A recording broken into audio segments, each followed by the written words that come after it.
Sekali. Mungkin kira-kira ini Ibu Nisa akan mengsepil nih apa persiapan kita untuk yang mau menikah besok antara mental, ekonomi, dan mungkin fisik gitu ya Mbak. Juga. Karena yang pertama itu yang dilihat seseorang itu apa? Fisiknya gitu ya Mbak ya gitu. Penting ya informasi tentang persiapan sebuah pernikahan gitu ya.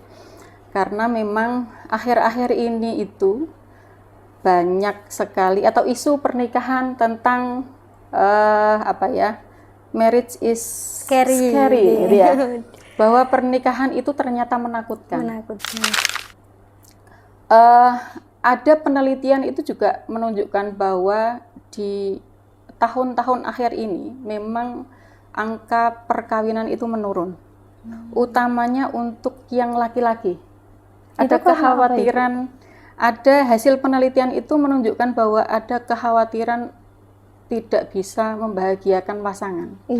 Ada kekhawatiran untuk ada perubahan sosial yang terjadi nanti setelah pernikahan, dan banyak lagi kekhawatiran-kekhawatiran yang lain.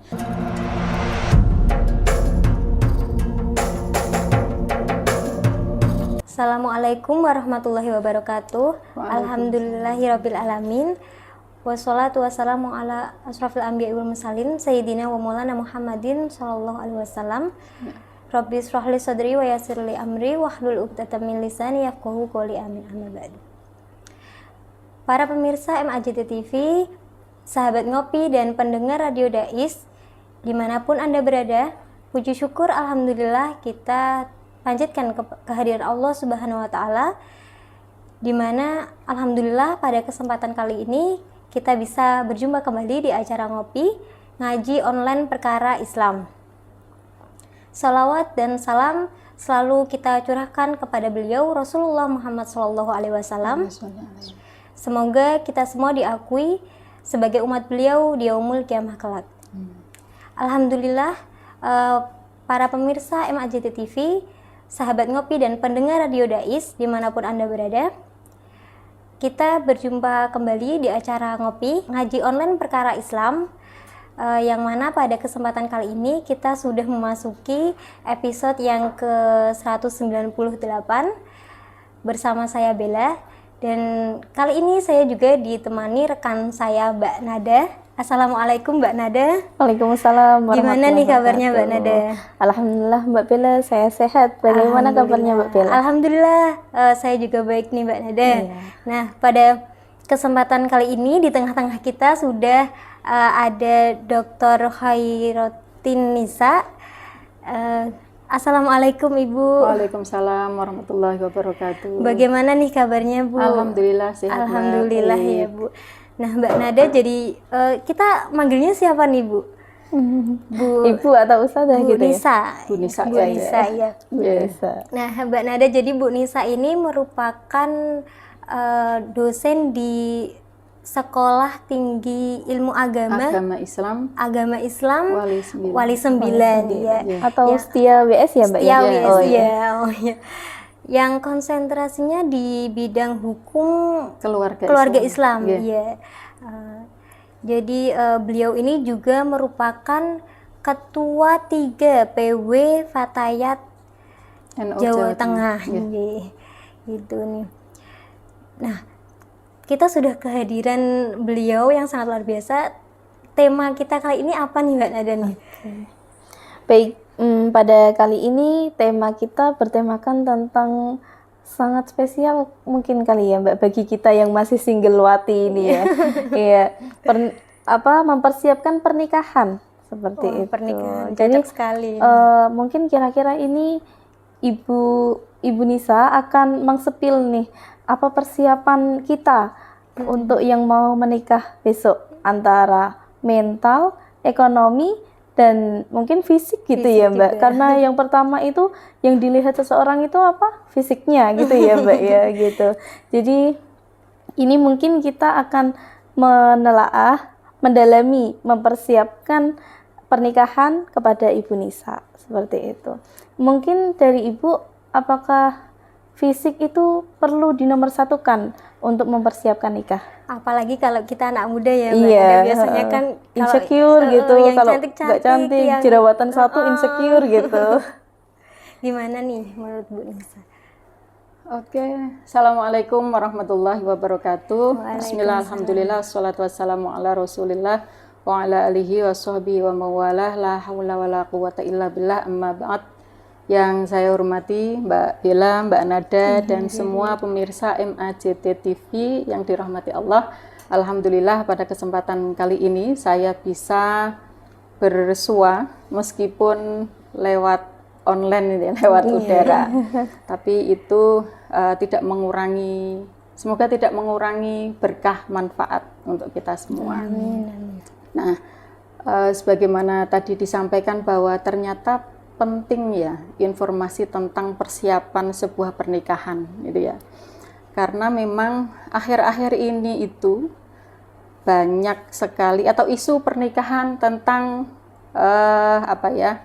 marriage is scary gitu ya. Bahwa pernikahan itu ternyata menakutkan. Menakutkan. Ya. Kemarin ada beberapa kasus utamanya di media sosial. Ternyata banyak kok influencer yang menceritakan tentang kekerasan yang terjadi di dalam pernikahan, kemudian hal-hal yang tidak diinginkan dalam sebuah pernikahan, sehingga banyak generasi milenial, generasi Z gitu ya, yang saat ini tuh merasa ketakutan, merasa ada kekhawatiran atau kecemasan yang berlebihan, sehingga memutuskan untuk menunda perkawinan dan bahkan sampai tidak menikah sama sekali ya, tidak menikah sama sekali. Nah, ada penelitian itu juga menunjukkan bahwa di tahun-tahun akhir ini memang angka perkawinan itu menurun, utamanya untuk yang laki-laki. Ada kekhawatiran, ada hasil penelitian itu menunjukkan bahwa ada kekhawatiran tidak bisa membahagiakan pasangan.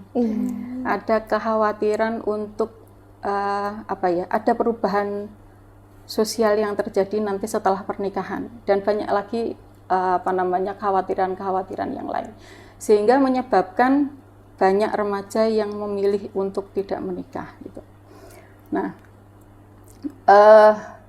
beberapa hal yang menyebabkan atau faktor-faktor yang menyebabkan mereka memutuskan untuk tidak menikah itu banyak, diantaranya adalah kekhawatiran pernikahannya itu gagal. Mungkin ini bisa dipengaruhi oleh orang-orang sekitarnya, orang tuanya yang gagal menikah, atau kakaknya, atau keluarga yang lain yang di sekitarnya, sehingga menyebabkan dia itu mengalami hal yang sama seperti keluarganya, dan itu tidak diinginkan. Kemudian yang kedua adalah khawatir adanya perubahan sosial. Yang awalnya dia itu sendiri, semuanya dilakukan oleh sendiri, setelah menikah ada suami, ada mertua, ada anak, yang terkadang itu bergesekan kepentingan satu sama yang lain gitu ya, sehingga kehidupannya itu menjadi berubah, kehidupan sosial itu kekhawatiran-kekhawatiran yang timbul. Ada lagi yang khawatir karena kebebasannya terkurangi atau bahkan tidak bebas sama sekali gitu ya. Terkekang karena awalnya memang bebas, mau kemanapun tidak ada yang melarang gitu ya, mau nge-mall, mau jalan-jalan kemanapun, mau ngopi sampai malam, mau mentasorufkan hartanya kemanapun, itu tidak ada yang ngekang gitu ya, tidak ada yang ngaruh-ngaruh. Tapi ternyata setelah menikah kok kebebasannya sekarang berkurang. Dia melihat dari sisi itu, sehingga ada kekhawatiran-kekhawatiran sendiri, dan menyebabkan dia kemudian memutuskan untuk menunda pernikahan dan bahkan tidak menikah sama sekali. Itu yang menyebabkan beberapa hal mereka itu memutuskan untuk tidak menikah. Padahal di dalam Islam menikah itu adalah merupakan syariah, ya. menikah itu merupakan tuntunan yang diberikan oleh Rasul sebagai sunnah. Memang ada beberapa hukum yang berbeda, tergantung kepada niatnya dia itu menikah karena apa. Ada kalanya wajib, ada kalanya sunnah, ada kalanya mubah dan makruh, bahkan haram itu. Tetapi hukum asalnya dari pernikahan itu adalah mubah, tergantung niatnya itu ya. Nah, ini pernikahan itu sangat penting sekali itu ya. Penting sekali di dalam Islam. Salah satunya itu adalah untuk menyalurkan kebutuhan biologi, selain itu juga untuk meneruskan keturunan gitu. Nah, ada beberapa ayat yang menceritakan tentang tuntunan untuk menikah. Di antaranya adalah Quran surat Adz-Dzariyat ayat 49. Wa min kulli syai'in zawjaini la'allakum tadhakkarun. Jadi Allah itu menciptakan segala sesuatu berpasangan. Untuk apa? Agar orang-orang itu mengerti kekuasaannya Allah. Jadi menikah itu ternyata Allah, dengan pernikahan Allah menunjukkan kekuasaannya. Kemudian ada ayat yang lain, surat An-Nur ayat 32. Wa anghihul ayama minkum was-solihina min ibadikum wa imaikum iyakunu fuqara ayughnihimullahu min fadlih. Jadi nikahkanlah orang-orang yang masih sendirian, masih jomblo itu ya, masih jomblo, dan min ibadikum wa imaikum, dan was-solihina min ibadikum wa imaikum, dan orang-orang yang sudah patut atau sudah pantas untuk menikah dari hamba-hamba, dari hamba sahaya, baik itu laki-laki maupun perempuan. Iyakunu fuqara ayughnihimullahu min fadli. Jika mereka itu kok miskin, fakir, maka Allah akan mencukupkan ekonomi mereka karena anugerah Allah. Itulah janji Allah. Jadi jangan khawatir itu. Nah, ini biasanya digunakan oleh orang-orang ngalah. Besok nikah pasti mendapatkan rezeki gitu. Jadi banyak yang menggampangkan karena ayat ini. Iyakunu fuqara ayughnihimullahu min fadli. Kemudian ada ayat yang lain yang menceritakan tentang pernikahan itu adalah merupakan tanda-tanda kekuasaannya Allah. Ini sering sampean lihat di dalam undangan itu ya. Surat Ar-Rum ya. Wa min ayatihi an khalaqalakum min azwajikum min anfusikum azwajal litaskunu ilaiha wa ja'ala bainakum mawaddatan wa rahmah. Itu. Jadi sebagian dari tanda-tanda kekuasaan Allah itu adalah menciptakan kamu secara berpasang-pasangan. Untuk apa? Litaskunu ilaiha wa ja'ala bainakum mawaddatan wa rahmah. Supaya kamu itu merasakan kedamaian, supaya merasakan ketenangan, cinta kasih di dalam rumah tangga. Itu. Jadi ini litaskunu ilaiha wa ja'ala bainakum mawaddatan wa rahmah ini digunakan sebagai tujuan pernikahan, ya. Maka di dalam kompilasi hukum Islam itu dijelaskan bahwa tujuan dari pernikahan adalah menciptakan keluarga yang sakinah, mawaddah warahmah. Dan di dalam undang-undang perkawinan juga disebutkan bahwa tujuan dari pernikahan itu adalah hidup kekal abadi. Di dalam perkawinan itu menjadikan keluarga yang kekal abadi, bukan hidup kekal abadi ya, tapi keluarga yang kekal abadi itu beberapa ayat-ayat Al-Quran yang menunjukkan bahwa ternyata pernikahan itu adalah sesuatu yang disyariatkan.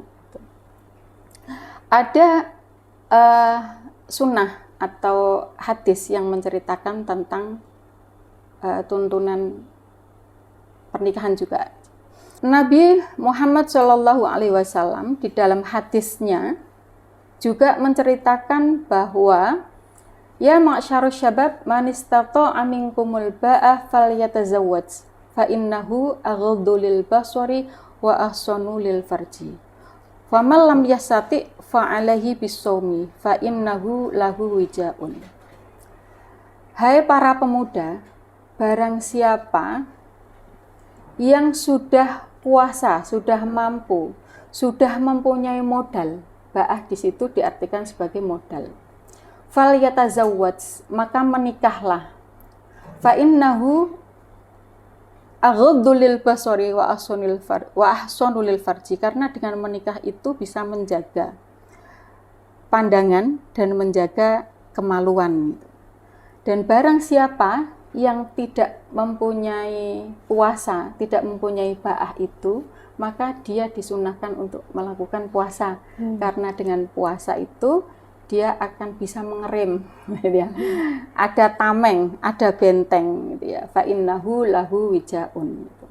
Nah, di sini ada beberapa hal yang harus dipersiapkan oleh orang yang mau menikah.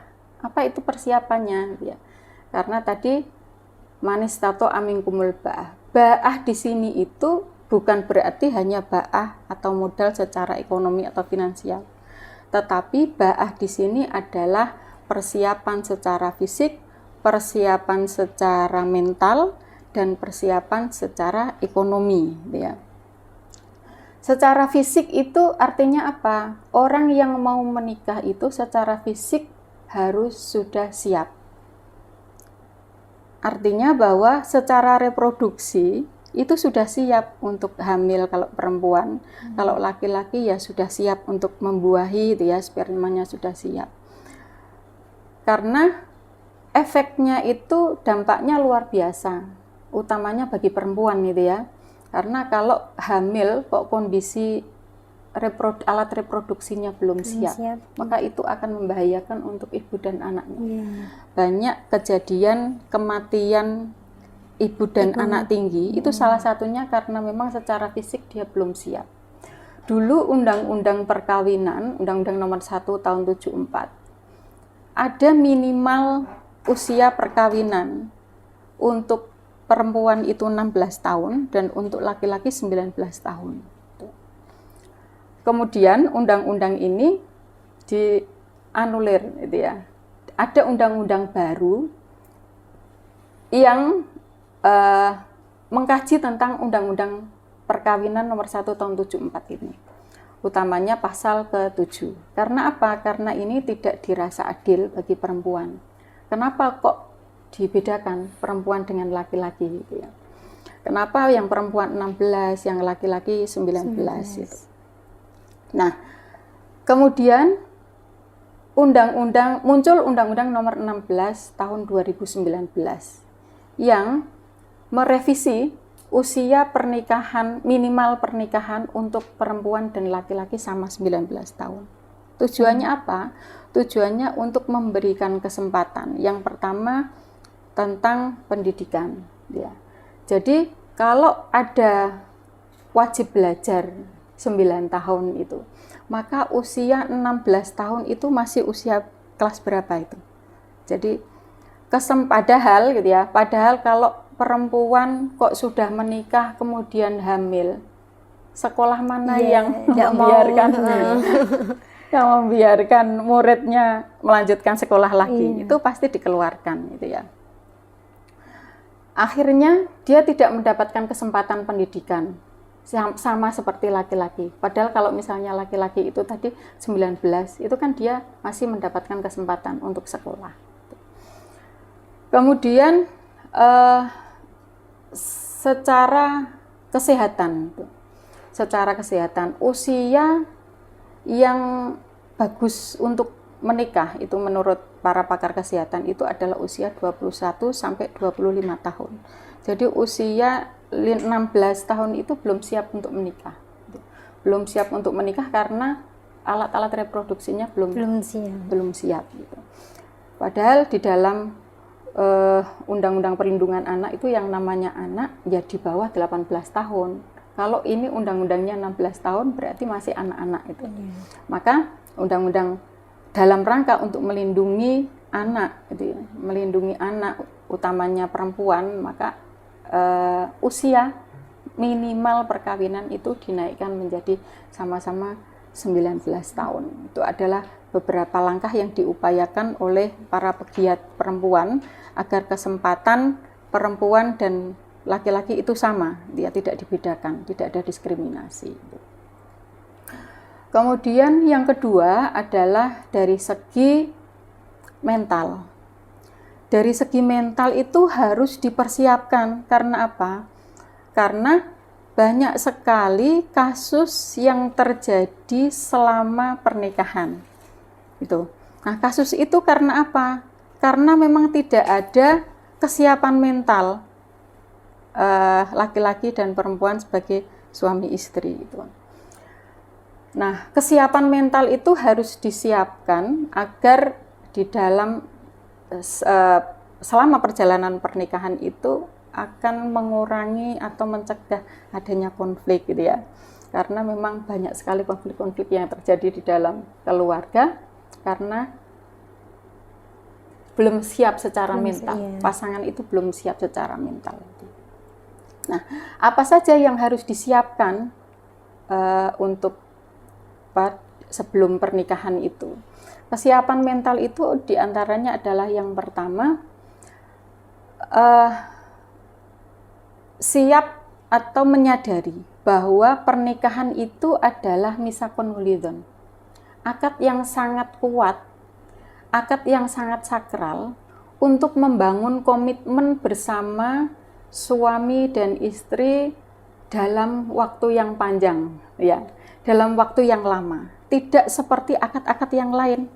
Kalau akad-akad perdata seperti jual beli, kemudian sewa menyewa, pinjam meminjam, itu kan apa ya? Waktunya hanya berapa tahun saja, ya, sebulan, 2 bulan, setahun, 2 tahun, itu akad perdata biasa. Tapi kalau perjanjian perkawinan, akad nikah, itu adalah komitmen untuk membangun secara bersama, dia membangun komitmen secara bersama selamanya, sampai seumur hidup gitu ya, seumur hidup. Dan itu susah, ya, susah. Karena apa? Karena memang dari latar belakang yang berbeda, pendidikan yang berbeda, dari latar belakang sosial yang berbeda, yang pada waktu pernikahan itu baru kenal, baru ngerti kebiasaan-kebiasaannya, baru ngerti sesuatu yang pada waktu sebelum menikah itu disembunyikan gitu ya.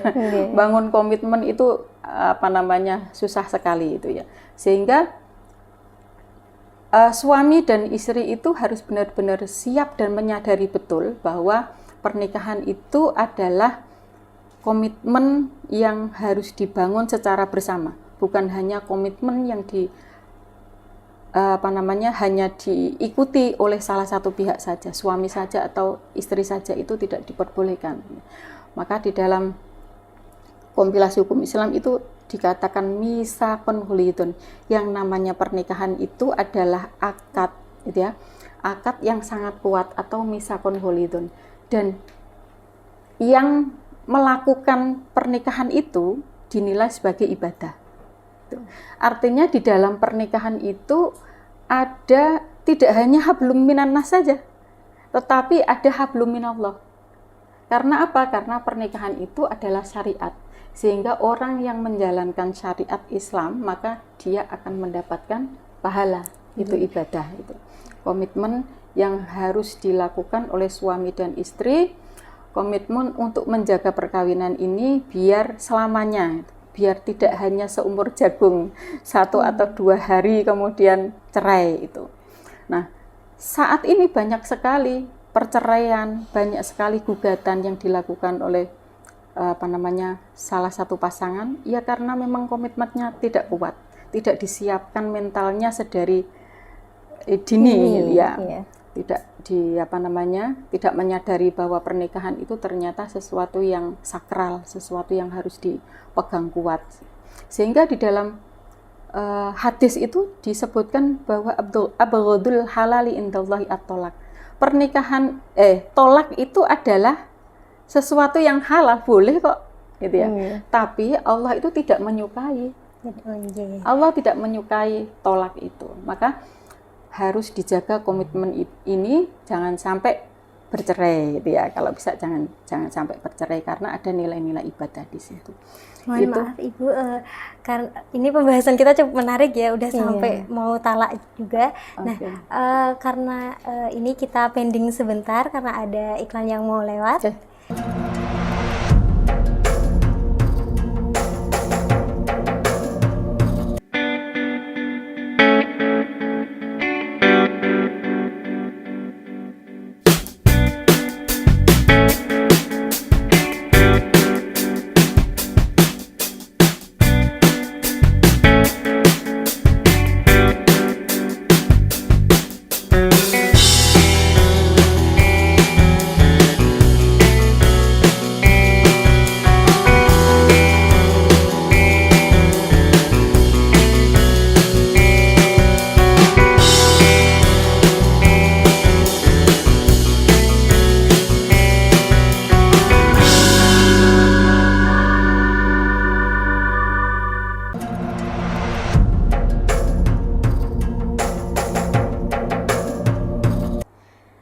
para pemirsa MAJT TV, sahabat ngopi dan pendengar Radio Dais, kembali lagi bersama kami di acara Ngopi, Ngaji Online Perkara Islam. Nah, tadi kita udah ngobrol seputar kesiapan kita kalau mau menuju pernikahan nih. Selain kesiapan apa tadi? Mental ya? Iya. Itu apa lagi nih, Bu? Oke. Komitmen tadi ya. Oh iya, komitmen. Ya. Komitmen. Jadi kesiapan mental itu diantaranya adalah membangun komitmen. Selain membangun komitmen, ada lagi persiapan-persiapan dalam membangun mental. Diantaranya adalah bersabar, gitu ya. Latihan bersabar. Karena kita dengan suami, dengan anak, dengan orang lain selalu bersinggungan di dalam rumah, dan itu potensi untuk terjadi konflik itu besar sekali. Jadi kita persiapkan diri kita untuk memahami orang lain, ya, untuk mudah memahami orang lain. Jangan egois, gitu ya. Jangan egois, karena di dalam rumah tangga itu ada tujuan, satu saja tujuan yang itu harus diupayakan secara bersama. Jadi jangan egois, harus membangun kesabaran. Kemudian selanjutnya adalah latihan berkomunikasi yang baik, ya. Latihan berkomunikasi, bermusyawarah, gitu ya, membangun pergaulan yang baik, saling mengerti, gitu ya, saling ridho, saling support satu sama lain, itu penting sekali. Dan itu harus diupayakan, harus dipelajari sebelum menikah, gitu ya. Sebelum menikah harus berupaya untuk memahami orang lain, belajar berkomunikasi yang baik, gitu. Sehingga lawan kita bicara itu merasa senang dengan kita itu. Kemudian selanjutnya adalah persiapan secara ekonomi, gitu ya. Tadi ada 3 persiapan yang harus kita siapkan sebelum menikah: persiapan fisik, persiapan mental, dan yang ketiga itu adalah persiapan ekonomi itu. Nah, ini yang seringkali menjadikan ya para remaja, para jomblo itu takut karena itu, khawatir tidak bisa membiayai pasangannya, ya, tidak bisa menafkahi. Nah, memang di dalam Al-Quran itu ada konsep yang namanya mahar dan nafkah. Mahar itu diberikan oleh calon suami, ya, oleh calon suami karena adanya perkawinan. Jadi mahar itu pemberian calon suami kepada calon istri karena ada pernikahan, karena ada nikah maka diberikan. Nah, seringkali yang tidak dipahami bersama oleh orang-orang itu, mahar itu harus sesuatu yang mahal, gitu ya. Padahal di dalam Al-Quran itu disebutkan wa atun nisaa shaduqatihinna nihlah. Berikanlah mahar kepada perempuan itu yang mudah. Shaduqatihinna nihlah itu artinya cuma-cuma. Artinya tidak memberatkan laki-laki. Tapi kita sebagai perempuan boleh minta gitu nggak? Boleh. Karena mahar itu adalah hak perempuan. Kenapa ada mahar? Karena memang ini dulu itu perempuan pada zaman jahiliyah tidak dihormati oleh laki-laki, ya, sehingga tidak dihormati itu tidak ada harganya. Perempuan itu zaman dulu tidak ada harganya. Perempuan, kalau orang mempunyai anak perempuan itu bahkan ada yang dikubur hidup-hidup. Karena apa? Tidak ada kontribusi yang saat itu dibutuhkan. Misalnya apa? Tidak bisa diajak perang, tidak bisa naik kuda, gitu ya. Kontribusinya tidak banyak, sehingga banyak yang menginginkan anaknya laki-laki daripada anak perempuan. Bahkan kalau mempunyai anak perempuan itu sampai dikubur hidup-hidup, malu, ya. Wa idza busyira ahadukum bil unsa dhalla wajhuhu muswaddan wa huwa kadhib. Jika ada seseorang yang dikabarkan anaknya itu keluarnya perempuan, maka dhalla wajhuhu muswaddan, wajahnya itu hitam kemerah-merahan, saking marahnya, saking malu mempunyai anak perempuan. Dan saat itu di zaman jahiliyah itu perempuan tidak mempunyai warisan. Bahkan dia itu malah diwariskan. Diwariskan karena kalau ada perang kemudian kalah jadi tawanan itu perempuannya diwariskan, diberikan kepada tawanan. Yang diberikan menang kepada tawanan. gitu. Itu bahkan ibunya, kalau misalnya bapaknya meninggal, ibunya itu bisa diberikan kepada anaknya. Zaman jahiliyah itu begitu, saking tidak ada harganya perempuan. Maka salah satu syariat di dalam Islam, utamanya hubungannya dengan pernikahan itu adalah adanya konsep mahar. Mahar itu untuk menghormati perempuan, untuk menghargai perempuan. Jadi di dalam Islam, di dalam fikih itu mahar tidak merupakan rukun pernikahan, tetapi sesuatu yang harus ada di dalam pernikahan. Tidak rukun, tapi harus ada di dalam Tapi semisalkan pernikahan. kita sebagai wanita menuntut seorang laki-laki, semisalkan kamu harus kerja ini, semisalkan PNS nih, terus gajimu harus segini gitu. Nah seperti itu, apakah itu Bu memberatkan seorang laki-laki? Tinggal laki-lakinya merasa berat atau tidak. Kalau ngendikane Mbah Maimun Zubair itu, kalau ngendikan ke laki-laki itu berilah mahar setinggi-tingginya untuk perempuan. Artinya apa? Itu untuk penghormatan. Berarti Karena rasa saking cintanya itu maka dia memberikan banyak itu ikhlas. Karena saking cintanya itu ya, saking sayangnya. Tapi kalau berbicara dengan perempuan, jangan memberatkan laki-laki untuk memberikan mahar. Oh, gitu. Itu. Jadi mahar itu tidak ada ukurannya, minimal berapa. Intinya mahar itu ada nilainya. Bahkan di dalam hadis itu disebutkan bahwa ada salah satu sahabat yang menikah tapi tidak mempunyai uang untuk memberikan mahar kepada perempuan. Dia hanya mempunyai satu pakaian yang berada yang digunakan itu ya, yang dipakai. Sehingga Nabi bertanya, kamu mempunyai apa itu? Saya tidak mempunyai apa-apa. Saya pakaian yang hanya saya pakai, ya jangan kalau pakaian itu ya. Jadi Nabi sampai menjelaskan walau khotaman min hadid. Jadi walaupun cincin dari besi itu bisa menjadi mahar gitu. Itu zaman dahulu ya Bu ya? Zaman dahulu. Nah, kemarin itu ada yang viral di media sosial. Maharnya apa? Sandal jepit. Itu ada nilainya apa enggak? Ada. Itu boleh gitu ya.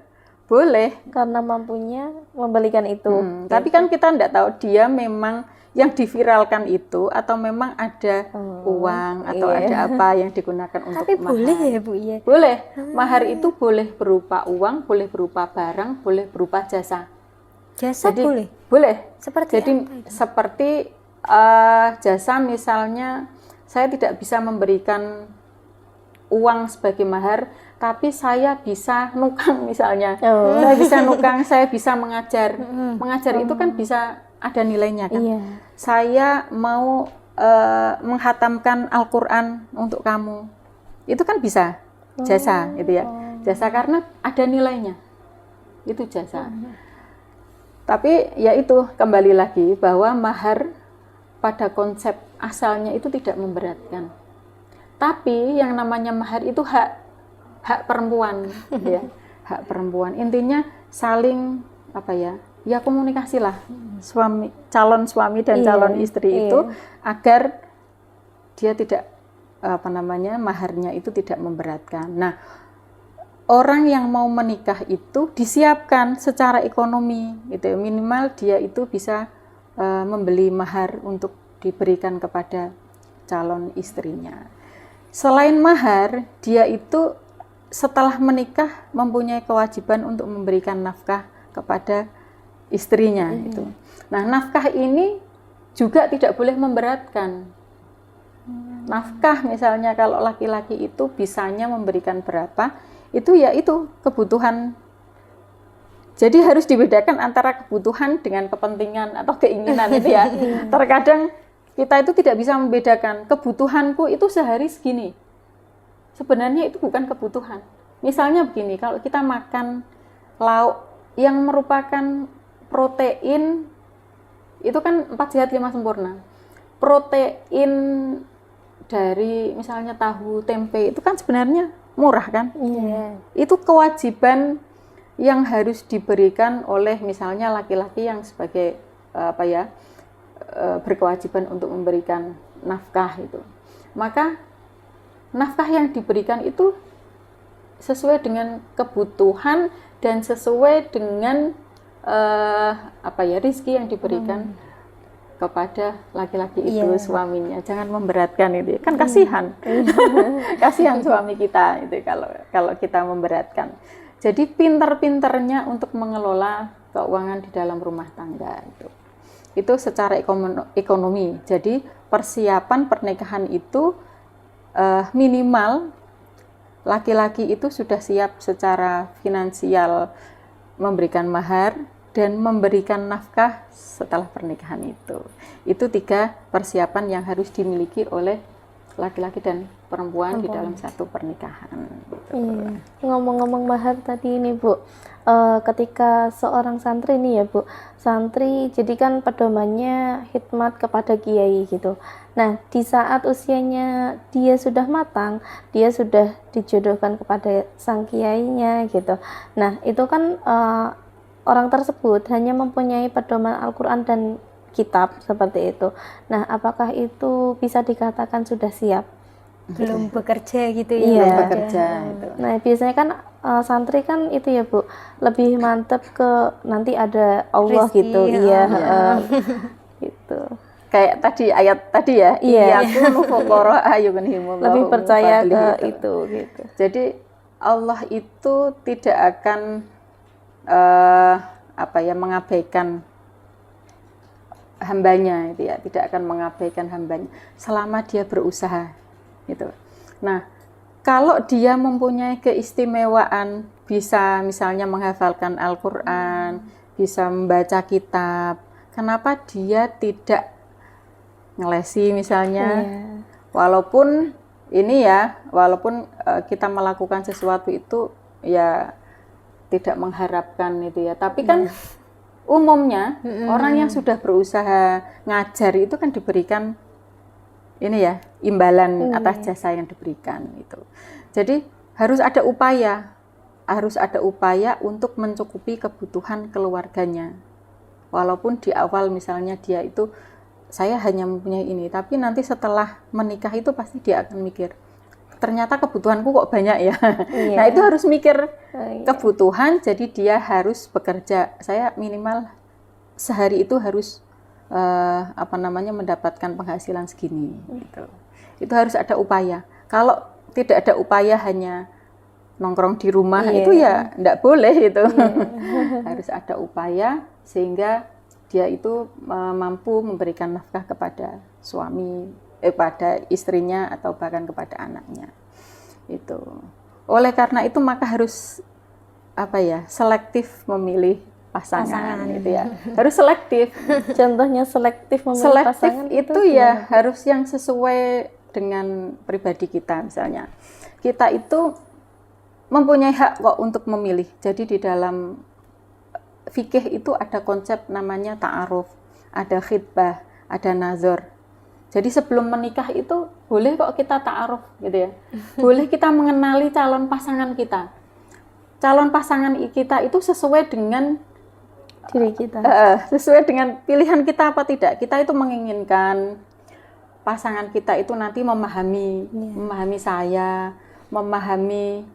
itu mempunyai tanggungan. Misalnya saya harus ngurus orang tua saya sakit, apakah nanti pasangan saya itu memahami hal ini apa tidak, itu harus kita ketahui sebelum menikah. Jangan sampai setelah menikah ternyata kok pasangan saya kok begini ya, tidak support, tidak mengerti kebutuhan saya gitu. Jadi ada konsep-konsep ta'aruf, ada nazar. Nah, nazar itu dibutuhkan biasanya secara fisik gitu ya. Misalnya dijodohkan oleh kiainya gitu ya. Itu ada hak untuk nazar. Nazar itu melihat yang jodohkan kepada saya itu benar-benar cantik apa enggak itu ya. Iya. Benar-benar dia ganteng atau enggak. Nah, itu boleh kok nador gitu. Nah, nador itu untuk melihat secara fisik apakah dia itu sesuai dengan pilihan saya atau tidak. Kalau tidak sesuai, diceritakan anaknya cantik, anaknya putih, tapi ternyata setelah nador kok ternyata kok tidak sesuai dengan yang diceritakan, maka itu boleh kok misalnya ditolak misalnya tidak jadi menikah itu. Nah, nador itu ya ada ada batasannya, tidak terus melihat yang dilarang oleh syariah, tidak. Yang diperbolehkan untuk dilihat itu adalah wajah dan kedua telapak tangan. Kira-kira cantik atau tidak? Kira-kira dia itu gelem gawean ora gitu. Iya. Itu bisa dilihat dari tangannya. Kalau tangannya kasar berarti sering gawean gitu ya. Sering gawean itu. Itu nador itu. Nah, tapi ada juga yang menginginkan mulus misalnya. Ya, kulitnya mulus sampai Kan sekarang ada perawatan perawatan. Iya. Gitu.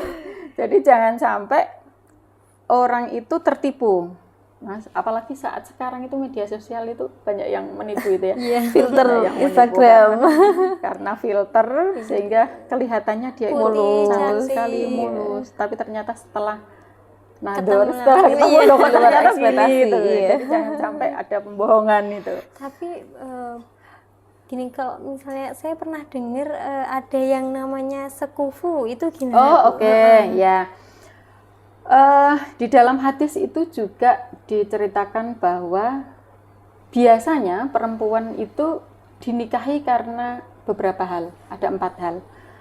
Tungkahul mar'atu li arba'in, lima liha, wali jamaliha, wali nasabiha, wali diniha, fadfar bidzatiddin. Nah, tungkahul mar'atu itu ini kalau dalam bahasa Arab itu kalam khobar, bukan kalam insya. Biasanya perempuan itu dinikahi karena 4 perkara. Bukan nikahilah perempuan karena 4 perkara. Tapi biasanya perempuan itu dinikahi karena 4 perkara. Yang pertama adalah karena mal. Dia itu kaya, makanya dinikahi. Kalau istri saya sudah kaya, kalau mertua saya sudah kaya, maka saya tidak perlu bekerja, misalnya begitu. Biasanya kalau seperti itu malah diinjak-injak gitu, Bu. Di zaman sekarang ya, Bu. Ya. Jadi karena perempuannya kaya, maka dinikahi. Terus yang kedua karena lijamaliha, karena dia cantik, gitu ya. Karena dia cantik, maka dinikahi. Terus yang ketiga itu karena nasab. Nasab itu karena dia itu anak pejabat, karena anak kiai itu, makanya mau atau dipilih untuk dinikahi. Dan yang keempat, ini walaupun keempat tapi diprioritaskan. Yang keempat itu adalah lidiniha, karena agamanya. Fadfar bidzatiddin, maka pilihlah orang atau perempuan yang punya agama yang kuat. Nah, 4 hal ini adalah bukan tingkatan, karena din ini keempat itu ya. Iya. Kebiasaan orang-orang dulu itu kalau menikah itu ya melihat perempuan karena ininya 4 hal ini. Tapi di dalam hadis yang lain dijelaskan bahwa yang namanya memilih perempuan secara fisik itu akan rusak. Cantik ya. Kecantikan itu bakal rusak. Karena suatu saat misalnya jerawatnya ternyata banyak itu menjadi tidak senang lagi karena memang niatnya menikahi perempuan itu karena lijamaliha. Belum lagi misalnya karena apa? Karena Mal. Karena limaliha dia. Mal itu harta. Harta itu juga tidak muabad, tidak selamanya orang itu kaya gitu ya. Suatu saat misalnya ada bencana atau ada apa yang menyebabkan harta itu hilang gitu. Maka cintanya itu sudah hilang bersamaan dengan hilangnya harta itu. Kemudian nasab juga begitu, yang namanya jabatan sosial, yang namanya itu ya status sosial tidak selamanya melekat kepada seseorang. Suatu saat kalau status sosial itu hilang, ya berarti sudah tidak ada yang diandalkan lagi. Tetapi pilihlah yang lidiniha itu. Kalau dia ketakwaannya kuat, ya pemahaman terhadap agamanya kuat, insya Allah dia akan menjunjung tinggi syariat Islam. Kalau dia menjunjung tinggi syariat Islam, ya insya Allah pernikahannya itu akan abadi. Gitu. Karena banyak sekali prinsip-prinsip di dalam Al-Quran, di dalam hadis yang dia itu mengetahui. Jadi sama-sama memahami Al-Quran dan hadis sehingga sama-sama toleran, komunikasinya yang baik, kemudian muasyarah bil ma'ruf. Kalau ada sesuatu dikomunikasikan secara bersama, musyawarah, saling ridho. Jangan sampai orang itu kalau sudah menikah kemudian haknya sudah tidak ada, kebebasannya sudah hilang gitu ya, karena menikah. Karena pernikahan itu bukan belenggu, pernikahan itu bukan penjara. Ada kan banyak yang mengatakan pernikahan itu adalah penjara suci. Gitu. Karena Gitu. dikurung itu ya, Bu, Iya, ya. jadi penting sekali mempersiapkan pernikahan. Kalau perlu yang mau menikah itu ikut les-les atau apa, sekarang itu kan banyak Kelas kursus itu. pranikah itu. Ya. Itu dalam rangka untuk mempersiapkan perkawinan gitu. Ngomong-ngomong soal komitmen, Ibu, apakah seorang laki-laki itu bisa dikatakan bisa diajak komitmen ketika laki-laki itu ketika ditanya, kamu akan menikahi aku kapan, seperti itu. Nah, jawaban laki-laki itu belum tahu gitu. Apakah itu sudah memasuki komitmen, siap atau belum, seperti itu? Yang dinamakan komitmen tadi, mitsaqon ghalidhon, itu adalah komitmen di dalam rumah tangga. Komitmen dalam rumah tangga itu ya sama-sama menjaga keutuhan keluarga. Kalau misalnya seseorang kok sudah melakukan KDRT, seseorang sudah melakukan perselingkuhan, itu sudah tidak menjaga komitmen, gitu ya. Nah, kalau yang dikatakan Mbak Nada tadi ya komitmen untuk menikah, gitu ya. Bukan dibangun ta'aruf seperti itu. Bukan dibangun di dalam pernikahan, tapi kamu itu serius enggak sih menikahi aku gitu. Itu karena hubungannya dengan persiapan pernikahan, gitu ya. Jadi kalau misalnya ada yang mengatakan begitu, itu ya berarti dia belum siap. Nah, kalau begini berarti upayakan untuk komunikasi. Belum siapnya itu karena apa? Gitu. Apa yang perlu dikomunikasikan? Misalnya belum siap, mungkin dia mempunyai pertimbangan tersendiri tentang misalnya saya harus memberikan nafkah minimal berapa itu. Itu kan banyak sekali ini ya. Dulu 2021 itu ada orang nge-tweet kalau dia itu pengen menikah dengan orang yang berpenghasilan berapa ratus juta itu. Kayak standar itu ya. Itunya. Itu karena dia ngitung kebutuhan saya itu ini ya. Mungkin saja kan seseorang itu atau calon suaminya itu mikir ternyata kok kebutuhannya calon istri saya banyak sekali, jadi saya tidak berani. Itu kan bisa saja. Jadi ketakutan itu dikomunikasikan. Kenapa kamu tidak mempunyai kepastian? Kenapa tidak ada kepastian untuk menikahi aku? Alasannya apa? Gitu kan?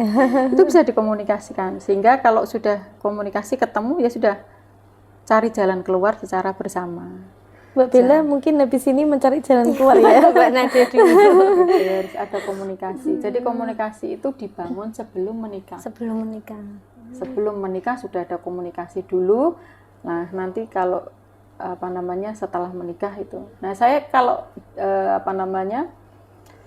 kemarin dikasih kesempatan untuk menjadi fasilitator bimbingan perkawinan. Itu kan di KUA sudah mengundang calon suami dan calon istri. Oh, berarti ada pendidikan pranikah gitu. Ada di KUA ada bimbingan perkawinan. Jadi masing-masing itu saya minta untuk komunikasi terkait dengan rencana. Misalnya besok kalau sudah menikah itu rencananya apa yang direncanakan, misalnya tentang anaknya berapa, terus besok pendidikan anaknya bagaimana, dan ternyata itu mereka merasa tabu wong durung nikah itu. Iya. Tapi harus dibangun Iya. sebelum ini. Jangan sampai misalnya sebelumnya tidak ada komunikasi, terus setelah menikah, loh kok ternyata kok begini. Malah terjadi Tahu konflik. gitu saya tidak jadi nikah itu. Jadi harus dikomunikasikan apapun yang nanti akan direncanakan di dalam Pernikahan. Yang masalah anak itu Bu, biasanya kan orang kalau sudah menikah itu kan pingin segera punya keturunan seperti itu. Nah, ada pernah ada suatu kisah seorang perempuan itu pingin mempunyai keturunan nanti dulu karena ingin melanjutkan pendidikannya seperti itu. Nah, tapi akan tetapi dari pihak laki-lakinya ingin segera seperti itu. Nah, kita kan katanya sebagai perempuan harus ngikut, harus manut sama laki-laki ya Bu. Nah, menurut Ibu itu bagaimana pandangan Ibu gitu? Lagi-lagi masalah komunikasi. Oh iya. Ya, lagi-lagi masalah komunikasi. Itu memang harus dikomunikasikan antara suami dan istri. Kebutuhannya yang mendesak itu apa? Misalnya begini, misalnya. Anak itu kebutuhan, jadi merasa bahwa anak itu adalah sesuatu yang harus ada, walaupun ini ada campur tangan Tuhan itu ya. Tapi kalau bisa, karena ini usianya sudah tua, kalau bisa diprioritaskan untuk mempunyai anak, sehingga harus istirahat dari kesibukan itu kan itu komitmen lagi gitu ya, komitmen. Jadi kebutuhannya apa sih di dalam rumah tangga? Apakah kebutuhannya itu pendidikan atau kebutuhannya adalah anak? Kebutuhan itu kan sebenarnya kebutuhan keluarga, bukan kebutuhan masing-masing. Karena kalau sama-sama egois, saya harus sekolah sampai S2 atau S3 itu, tanpa memperhatikan orang-orang di sekitar kita, tanpa memperhatikan kepentingan keluarga, itu menjadi egois. Jadi kepentingan suami, kepentingan istri, itu harus dikomunikasikan. Tadi kalau dikatakan bahwa masing-masing misalnya mempunyai cita-cita, mempunyai harapan yang belum terrealisasi sebelum nikah, itu ya bagaimana agar cita-cita atau harapan ini tidak merugikan salah satu pihak, gitu ya. Dikomunikasikan. Kamu gini aja, kita fokus di anak dulu, baru kemudian setelah ini kamu sekolah. Itu harus dikomunikasikan, karena memang membangun komitmen itu penting. Jangan sampai ada salah paham di antara keduanya ini sehingga konflik itu terjadi. Jadi penting mengelola konflik ya.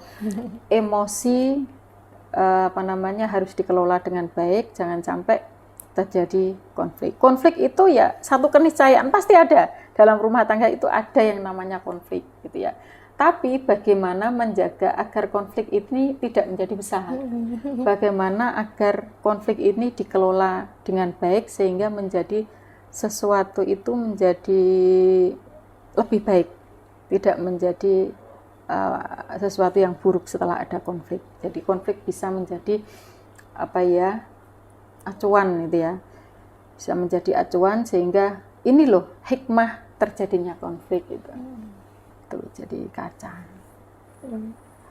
Ngomong-ngomong soal usia tadi ya Bu ya, apakah ada batasan usia untuk perempuan dan laki-laki ketika siap menikah? Kalau dalam Islam sendiri ya, kalau negara kan sudah jelas gitu. Kalau di Islam itu gimana? Kalau di Islam, di dalam Al-Quran, di dalam hadis itu tidak dijelaskan secara spesifik. Tapi yang namanya Islam itu harus disesuaikan, ini ajaran sholih likuli zaman wa makan itu ya. Jadi yang namanya syariat itu ya patut digunakan untuk dimanapun atau kapanpun. Sehingga yang namanya tafsir itu selalu berkembang. Tafsirnya ulama dulu dengan ulama sekarang itu pasti berkembang, mengikuti sesuai zaman dengan zaman itu ya. Jadi di dalam usul fikih itu juga ada al-hukmu yaduru ma'illati wujudan wa adaman. Ada hukum itu ada tergantung kepada hukum itu tergantung kepada ilat hukumnya, gitu ya. Ada dan tidak itu tergantung kepada ilat hukumnya itu. Dan bahkan segala sesuatu itu, hukum itu bisa berubah tergantung kepada kondisi atau situasi yang terjadi. Gitu. Nah, kebijakan pemerintah tentang usia minimal perkawinan yang dulu dengan sekarang itu bisa menjadi kaca. Artinya bahwa kebutuhan dulu itu ternyata tidak sama dengan kebutuhan sekarang. Saat ini banyak